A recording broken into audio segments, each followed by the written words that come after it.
Hey guys, good morning, and thanks for dialing in here early on Sunday morning. Hopefully, everyone had a really fun Saturday conference championship weekend. For some of these teams, they did have a great time. Other teams, though, will be a little bit upset. Now, some of them will remain in the college football playoff, but others knocked out. We'll try to be quick here so you can get on to your Sunday, but just wanted to get this video in before the 12 o'clock college football playoff selection show happens, just to give you my quick thoughts.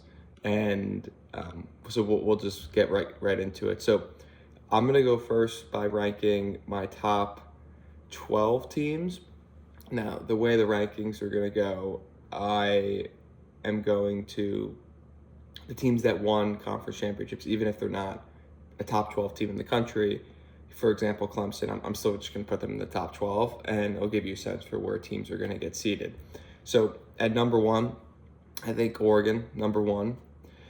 Number two, this is where it really starts to get interesting just early on. I have Georgia at number two. Then I have Penn State at number three and Notre Dame at four. And I'll just take a quick pause and just go through it. Oregon, I think, is non-controversial, undefeated. They beat Penn State. They beat Ohio State. So they're number one. And then they also beat actually Boise, who's going to end up being in the top 12 as well. So I think that's uncontroversial. Georgia at number two. So here's how I think about Georgia. Georgia is an 11-2 team. They played one of the top five hardest strength of schedules in the country this year. Only came away with two losses. Now, the two losses were so one of them was Ole Miss, where they lose by 18. The other one is Alabama, where it's tough to get that image out of your mind that they were down 30-0, or maybe it was 33-7 or something like that. But anyway, I think Georgia, it's a tough team to handicap, and I've been saying that the last two weeks that we've been doing this call. It's a tough team to handicap because you never know what Georgia you're going to get. The defense yesterday played awesome, held Texas to under 30 rushing yards, and Quinn Ewers never really got into a rhythm. But the offense struggled. So there's going to be a lot of talk about the Carson Beck injury and how that impacts Georgia's go forward situation. And then also there's going to be a lot of talk from Georgia fans about how we were able to beat Texas with a backup quarterback. Think about what's going to be like when Carson Beck's back. But Carson Beck really didn't play that well at all in the first half. And the spark for Georgia really didn't come until the backup came in. So I think Carson Beck had around 55 passing yards in the first half. No, it was a turnover-free day for Carson Beck, so I guess that's positive until that last fumble right before halftime. But the Georgia defense really came up big. Texas continues to give you little confidence that they can really win a big matchup style game. They missed two field goals that could have ended up being the difference. Quinn Ewers didn't really play great. There was two interceptions. One of them was definitely his fault. The other one, the one that opened the game, maybe not. He didn't really play his best game, and he was also under duress the entire time. But his passing rate, I saw something this morning. Texas has scored under 20 points in 3 out of their last 4 games, I believe, and in 3 out of those 4 games, Quinn Ewers has had his worst passer rating of the year. But this is kind of consistent with what we saw with Texas last week. Last week, Texas ends up winning the game 17-7, really struggled inside the red zone when they got inside the Texas A&M 30-yard line and then 20-yard line. Really struggled to actually punch it in and score, multiple turnovers inside the red zone. And you saw something similar yesterday. Texas outgained Georgia by, I think, at least 100 yards. And we're able to drive the ball deep into Georgia territory and came away with 2 missed field goals and had to settle for field goals in some of the other drives. So just when you put it all together, it makes you think, can Texas really go into this playoff and actually win a big game where they can't run the ball? That's the key, right? Because when they're able to run the ball, they're able to control the game. They're able to play running game, able to play defense, which their defense still played pretty well. But can they pass their way to victory? It's really unclear at this point. The other thing I just would point out too is while it was a tremendous play at the end of the game, the pick that Texas had on the Georgia quarterback. One thing that if you're watching it closely is that really, if you're Texas, you're kicking yourself because you should have won the game on a pick six.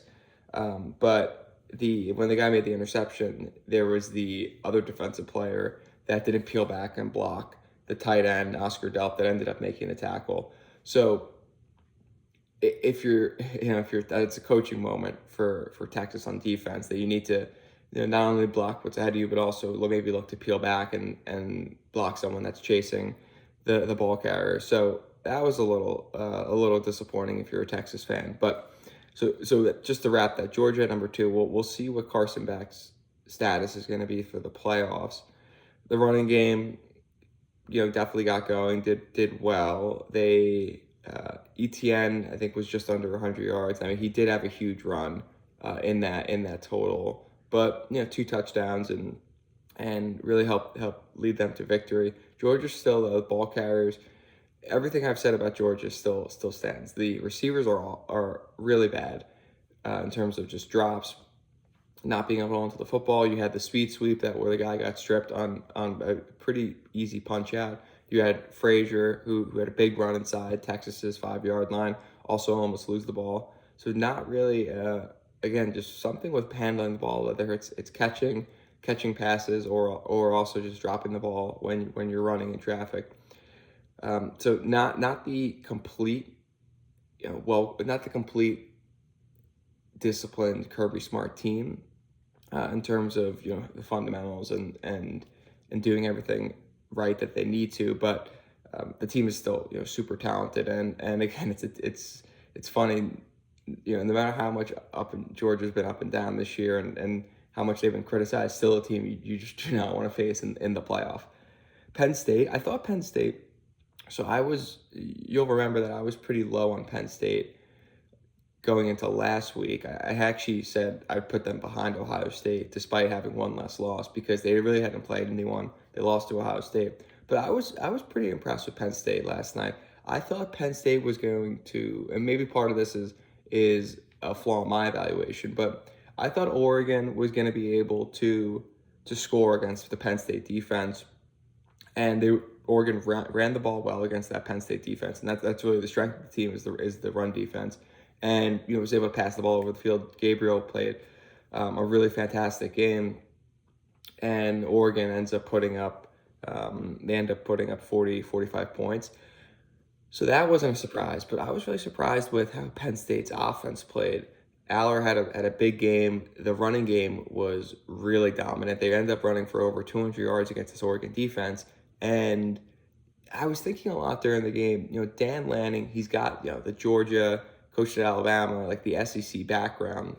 He always talks about his team playing physical, playing tough, being in the Big Ten this year. He made it a point of emphasis that we need to go be able to play these Midwestern Big Ten tough teams. Think about like a Wisconsin and win the game tough. And this defense, really in the running game specifically, just was getting gashed. The holes were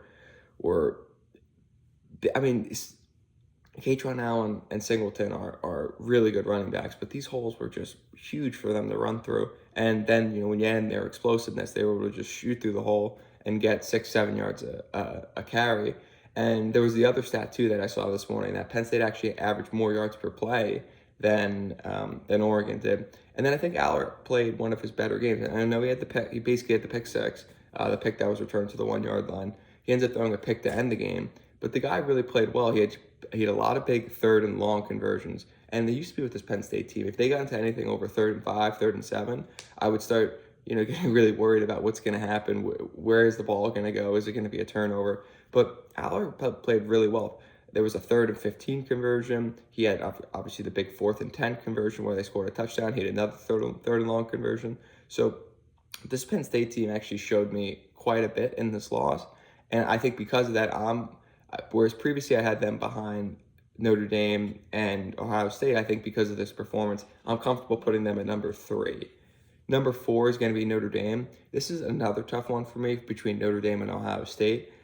I think if the two teams played on a neutral field, which is if they end up playing in the playoff, that's where they'll play. If they play in a neutral field, I would still think Ohio State wins that game, and I'd still be probably at maybe a 60 to 70-ish probability that Ohio State wins. But I think Notre Dame right now, one less loss. They of course have a bad loss to NIU, but I think they have enough wins that at least makes you a little bit more comfortable putting them ahead of Ohio State. I don't feel great about it in terms of just ranking them, given what I said about Ohio State just before about winning a head-to-head matchup. But they're going to end up having a win over a top 25 Army team and a team that won the AAC. They had that big win against Texas A&M to start the season. They have the win against USC. So I think they've done enough to be number 4 in the rankings. And again, everyone knows that Notre Dame can't be a top 4 team and get a bye. So where that leaves them, I'll come back to when we go through the playoff bracket. So Notre Dame at 4, Ohio State at 5. So just I'll give you the next 3 teams. Ohio State at 5, Texas at 6, Tennessee at 7. So Ohio State at 5, I still think this is one of the top, if you were to rank them top 3 teams in the country. The Michigan game is quite startling how they played. But I think, given Ryan Day's track record, his history, I think that he really only struggles against Michigan. And again, if you just think about OSU and Texas, similar in terms of 2 losses. Texas hasn't really played anyone this year. They played a tough SEC, not a tough SEC. They played an SEC schedule, which can be grueling, but definitely not any of the SEC heavyweights. Even the Texas A&M game, which would have been a top 25 win, they've now fallen out after they lost to Texas. So Texas, no wins you can really hang your hat on. They're going to end up with two losses to the second best team in the country. So, and this committee seems to value losses a little bit. So, and who you lost to, so that will favor Texas. But I think Ohio State, they beat Penn State at Penn State. They go to Oregon and they almost lose by 1, or they almost win, and they end up losing by 1 on a last second play. Where they if they had 1 more second, they would have been able to kick the field goal, or if they didn't have that pass interference, they would have been able to kick the field goal and maybe win that game. So, though with Ohio State's field goal kicking in Michigan, maybe that's a little bit shaky of a claim to make. But I think Ohio State, and we will kind of go through this when we start previewing the playoff. But I think this Ohio State team, a lot of people are now down on them after that Michigan win, and just remember how they came back after losing to Michigan in 2022, how they came back and really put it to Georgia in that Peach Bowl game, up by 14 on 2 different occasions. If that Georgia safety doesn't make that play on the back line on Marvin Harrison in the 4th quarter, I think Ohio State ends up winning that game. They would have ended up going up by another touchdown. Instead, they kicked the field goal. So, I think this Ohio State team is going to come back really ferocious in this first round playoff game. And I have them above Texas, at least for right now. Texas, like I talked about in the SEC championship review, just a little concerned about, can this team actually win a big game? I think people are just looking to that Alabama win last year as the fact that this team this program is really strong. But since that game, they really haven't beaten a matchup style team. They haven't, they lost to Washington in the playoff last year. They've lost to Georgia twice this year. So I have Texas at 6. Still think they're above Tennessee. Tennessee, again, they're both going to have 2 losses. So maybe you can make the argument actually that Tennessee should be ahead. But I still think this Texas team is, despite my criticisms of them, I still think they're really strong. I think their defense is really good. And if they played that Tennessee team, again, if you just think about it like a head-to-head on a neutral field, is Tennessee going to be able to run the ball? I'm not sure if they'll be able to get that going. And then, then it's all on Nico. And conversely, Tennessee's defense is really strong. Their defensive line is one of the strengths of their team. So are they going to be able to stop Texas from them? I still think that it comes out with Texas ahead. But, I acknowledge it's close. I don't think it'll be close in the committee's eyes. I think they'll revert back to, they've always ranked Texas high this year. You can't, they're going to go back to this logic where you can't really lose. You can't be knocked down that much for losing a conference championship, especially a close game, which will end up impacting the rankings here, as you'll see, and towards the back end of the top 12. But so I have Tennessee at 7. I have Indiana at 8. I think this Indiana team is I'm not sure they can contend for the national championship, but I do think they're being a little overlooked, and I think they'll be able. I actually think when you look at the next 4 teams in the top 12 that I have, I think that they could beat each of these teams, which is why they're ranked ahead of them in my rankings. But ASU at number 9, SMU at 10, Boise at 11, and Clemson at 12. So I think I'll just go quickly on how I thought about each of these rankings, and then I want to just come to the SMU Alabama question. So Arizona State seems to be one of the hottest teams in the country. No one can stop Scatterbo, and I think they've earned that right to be definitely to have the first round bye, and I think they've earned the right to jump ahead of Boise. Now Boise has one loss to the number 1 team in the country. They're on the flip side. If you look at their top 25 wins, they've beaten UNLV twice. So, and I think UNLV will probably stay in the top 25. So they've beaten them twice. Those are 2 top 25 wins. I think when you look at Arizona State, they lose 2 games. One of them is without their starting quarterback. He was hurt. They go into the Big 12 championship game. They're tied 10-10 early in the second quarter, and then they just run Iowa State out of the building, which is the committee has them as a top 16 team. They also have other top 25 wins that I think either equal or surpass Boise State. So I'm fine putting ASU over Boise. I have SMU at 10. Now SMU, I was really impressed with the way they fought back yesterday in the game. I think they got behind based on a couple of unfortunate turnovers. Now, what you would say with SMU is this is actually one of, when you were in the middle of the season, the talk around SMU was if you can just not turn the ball over, this team can be a really strong team, and they could potentially be a 1-loss team and make the playoffs. So that was the talk in the middle of the season. So turnovers aren't unique to this SMU team. It's not like a one-time adjustment you could add back. But I think when this SMU team plays clean, which they did in the last 3 quarters of this Clemson game, they are a team that is tough to stop. So I have them at 10. I have Boise at 11. And then I have Clemson at 12, just again because they end up winning the ACC championship. And to give you the bracket here, so Oregon at 1, Georgia 2, ASU at 3, Boise State at 4. Then I have Penn State at 5 playing Boise at 12. Excuse me, actually, nope, that was I had a double rank here. So Penn State at 5 playing Clemson at 12. So they'll be hosting Clemson. That'll be an awesome matchup. Look forward to that one. Notre Dame at 6 playing SMU at 11. Maybe not the team that Notre Dame fans ended up wanting, but that'll be another great game.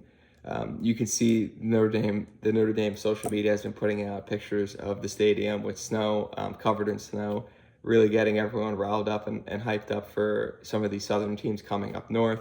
So that'll be a good one to watch. Then you're gonna have a couple interconference or intra-conference matchups. So you have Ohio State at 7 hosting Indiana at 10. So Indiana will just go right back to the shoe after playing there a couple weeks ago, and then Texas hosting Tennessee. That one will be a great one. We have the talk all year has been that Texas hasn't really played any of the heavyweights in the SEC. Based on my bracket, they'll have a chance to host Tennessee and see if they can beat, maybe not the class of the SEC, because that's Georgia, but beat one of these elite teams in the SEC that are maybe in the top 3, top 4 teams. So that's my bracket. The last thing I just want to hit on with the Clemson SMU dynamic and how it impacts Alabama. So since my last video, if you listen to some of the top people in the sport this past week, you had kind of mixed opinions on who should get in over the other one. So Yeah, I think Joel Klatt, he actually had pretty high conviction that Alabama would get in, even if SMU lost the game. He thought that Alabama's schedule, and these are going to be kind of the arguments, right, for Alabama. The If you put Alabama in over Miami for a specific number of reasons, which is Miami had no top 25 wins, Alabama was 3-1 against the top 25. That same argument ends up being the same argument for SMU. No top 25 wins. The two teams they play in the top 25, they end up losing. So that's one argument. I think Greg McElroy, I thought he thought it was also probably leaning more towards Alabama making it in. And then, I think on the College Game Day podcast, they were leaning more towards SMU because really it's kind of interesting how it ends up just being because you made your conference championship and you can't be knocked out for playing an extra game, which is kind of I somewhat agree with that, but it is a funny argument to just say you made your conference championship, even though it's not. I believe none of these conferences are created equal. Playing in the SEC versus the ACC, I mean, and this is on the. I think SMU should be in the playoff over Alabama, but I don't think it's as obvious as they lost their conference championship. They should get in. Everyone keeps talking about this undefeated ACC record that SMU has. I think they've only played two teams in the ACC above 500, and the fact that when people keep saying that you can't get knocked out for losing your conference championship, that means that conference championships are created equal, and they're not. I think getting to the SEC championship, look at what Georgia had to face to get to the SEC championship and what they needed to happen elsewhere in the conference for them to be able to sneak in. Getting to the Big Ten championship is certainly not the same as getting to the ACC championship. I think the ACC conference is pretty weak, at least relative to the Big Ten and the SEC, and maybe even the Big 12. And specifically with the SEC and the ACC, the conference record clearly shows it. I mean, you had the ACC commissioner, who I get that he has to do his politicking around this time, but he goes on to College Game Day and says that they have the most wins against the SEC relative to any other conference, which is just completely irrelevant for the argument that's being made right now between the SEC and the ACC. All of that said, the way that game was going early yesterday, I thought that it was setting up where Clemson would win, SMU would lose, but SMU would play so bad that they would knock themselves out of the playoff. And I think that is totally fine. I'm sure you would have a bunch of these crazies, especially Mac Parker on Twitter, saying, how could you knock out an ACC team for losing 31-7 or whatever in their conference championship? They were undefeated in conference play going into. I can see all the arguments that people would try to make. I think that would have actually knocked out SMU. I think that it probably should have knocked out SMU, but SMU and it's funny. My brother ended up texting me this last night. He said SMU did something that Alabama could have easily done and would have probably put Alabama in the playoff, which is get down 17 points to Clemson and fight and claw their way back into the game and make it a game that effectively was going to go to overtime, if not for this long kick return at the end of the fourth quarter. Compare that to Alabama, who gets down, they were down 10-0 at halftime. And then, they end up just throwing two picks. That one was a pick six, the other one was a pick that got returned to, I think, around the 10-yard line. So, they end up losing 24-3. I think that it was a lot closer than, it's funny, it was a lot closer in the score than people will point to the game, especially when you add in the one of the worst calls of the year on the Ryan Williams touchdown. But at the same time, it actually really wasn't that close in the first half. I think, Oklahoma ends up with 200 yards or something like that rushing. So the point is, though, is that Alabama actually had a chance to come back in that game and do exactly what SMU did and really make that score, even in a loss, respectable, and they just didn't, which SMU did. And I think also, if you look at the gameplay, too, with Clemson, they have a couple turnovers in the first quarter that spots Clemson this big lead. And, after that, the last three quarters, they really either were even with Clemson or actually probably were playing better football than Clemson, especially in that fourth quarter when they make the comeback. So I think all that said is SMU's really done enough in my eyes to earn this spot. I think it's closer than what a lot of people you'll hear around the sport make it seem. I think it's a closer call, but I think SMU definitely deserves the spot in over Alabama. And the last thing I would say is, we don't really know exactly if these two teams, everyone's again back to the head-to-head. Alabama would probably be favored by, I don't know, 2 or 3 points, but we don't really know. I don't really trust Alabama if they're playing on a neutral field with SMU to actually beat SMU. Now, historically, when you'd see this argument that Alabama would be favored by 10 plus points against the team that got over them, I think that argument was made in 2022. That totally made sense. I trusted the 2022 Alabama team to go beat TCU, 9 times out of 10. This game against SMU, maybe they beat them 5 plus times, but I think it's like 5-5 or 6-4. So I think it's close enough where you don't really actually know if this Alabama team, if you get the bad Jalen Milroe versus the good Jalen Milroe, if you get the bad one, SMU could end up winning this game, with, I think, maybe not convincingly, but enough to control the game. So that's all to say that Alabama's been wildly inconsistent. They've put themselves in the spot, and you really have no one to blame but yourselves if you're an Alabama fan, which is why I think that, and then also SMU and just doing enough to make the playoff. I think that's where I end up shaking out. So just to give you the just the bracket again: Oregon at 1, Georgia 2, ASU at 3, Boise State at 4. The first round playoff matchups under my bracket is Penn State hosting Clemson, Notre Dame hosting SMU, Ohio State hosting Indiana, and then Texas hosting Tennessee. It'll be if that ends up being the bracket, I'm sure the committee will disagree a little bit with me, but if that ends up being the bracket, I mean we're set for a great first round playoff game weekend. That will be in 2 weeks. We have Army Navy coming up this current week, and then after that, then we have the playoffs. Maybe going to a playoff game, not really sure yet. If we do, we'll definitely keep you posted. Be super excited to see one of these home playoff games. If I can attend in person, but if not, we'll be here to help preview and also recap those playoff games.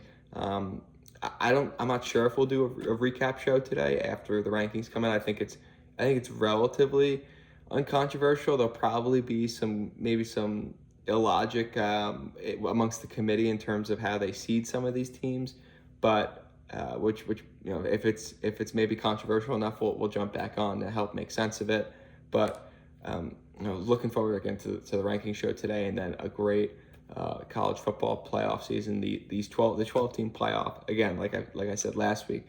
Wasn't a huge fan of the 12-team playoff when it first got put into place, but just looking at these matchups, looking about how much some of these games have meant during the year, and then also, I guess we'll end on this note with the conference championships. Think about how hard these teams played, how much these teams wanted to win their conference championship games. Texas and Georgia, both in their conference championship. Oregon, Texas and Georgia, Oregon, Penn State. All of these teams are clearly in the playoff, and they're still the conference championship still means something to them. They're still playing their tails off to win a conference championship. I think that was great to see, because your word with the 12-team playoffs is the conference championship become less. I also am a little bit worried with the signaling of SMU losing and whether that kind of diminishes the conference championships going forward. So hopefully SMU gets in, and the conference championship still means something. But I think you saw it yesterday. A lot of passion, a lot of emotion with these teams. You have the Texas safety just coming in and just laying out the Georgia quarterback. So in overtime. So clearly still a lot of passion. It was interesting to see Kirby's comments that before the game, the energy around the SEC championship wasn't what it used to be historically. I was there last year at the SEC championship, and it was a really electric crowd. I remember being very impressed for a neutral site game. I've been to a bunch of these neutral site college football playoff games. I was impressed by how much energy there was in the stadium last year. So it was interesting to hear Kirby say that. Now, I will say, I went to the Texas-Georgia game earlier this year. The Texas fans, to me, do not quite seem to be on the same level in terms of energy as some of these other SEC fans. So, I went to the Texas game. I went to the LSU-Alabama game this year, and it was a marked difference. Now, I get that LSU-Alabama is probably one of the top 3, if not the top game to go to in college football when LSU is hosting them in terms of just energy, crowd, environment, and so on. But I do think Texas fans maybe aren't as energetic to say the Alabama fans in that Alabama Georgia game last year. Now, Alabama Georgia last year was for a playoff spot, so maybe that also factors into it. It was a game with a lot higher, definitely a lot higher stakes than this year. Even though there's a first round playoff bye on the line in that Georgia Texas game yesterday, but so it's interesting to hear Kirby say that. Now he did say the energy did pick up once the game started. So maybe he was just commenting on the pregame. So really, just I'm happy that these conference championships do still mean something and still mean something to the players, because that's really what it comes down to. Do the players still feel like they need to play in these championship games, these conference championships, and play at 110%? It clearly seemed that way. I think Penn State really wanted their Big Ten championship last night. I think both Texas and Georgia really, were fighting as hard as they could to win the SEC championship. So the conference championships do still matter, even in this 12-team playoff format. And just looking at this 12-team playoff, really excited to see what's going to happen. And again, it's going to be tough to pick what team is the clear favorite. So, but we'll have a couple weeks to talk about that. Thanks for dialing in again here on Sunday morning, and hopefully everyone has a great Sunday. Make sure you catch the rankings at 12 to see where the playoff bracket shakes out. But otherwise, have a great Sunday.